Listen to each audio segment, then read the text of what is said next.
За бид бүхэн Сүнжин грант ерөнхий захирал Дүүрэн Эрдэнэтийн орд төрийн компани үйл ажиллагаатай танилцж байна. За энэ компани бол Microsoft компани хамтарсан компани байгаа. Ер нь бол Сүнжин грантын захирал Дүүрэн Эрдэнэт Microsoft компани бол хоёулаа одоо хамтран ажилладаг этгэлэмтсэн одоо компани Сүнжин грант гэдэг зочд бодол байгаа.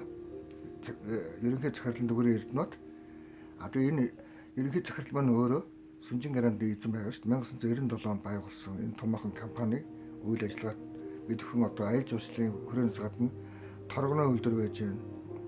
Мебелийн үйлдвэр байж байна. Монгол гэр компани байж байна. Цагаан суурга гэдэг компани байж байна. Дандаа аяз жуулчлалын чиглэлтэй. Тэгээд ардын дуу үжгийн чуулга болон Сэлэнг аймгийн долгио чуулгатай одоо ивент итгэдэг хамтран ажилладаг тийм компани байгаа шүү дээ. Ялангуяа одоо энэ кино болон концерт Монголд болж байгаа соёлын томоохон арга хэмжээг зохион байгуулж ирсэн хувийн компани байгаа гэдгийг ойлгох хэрэгтэй.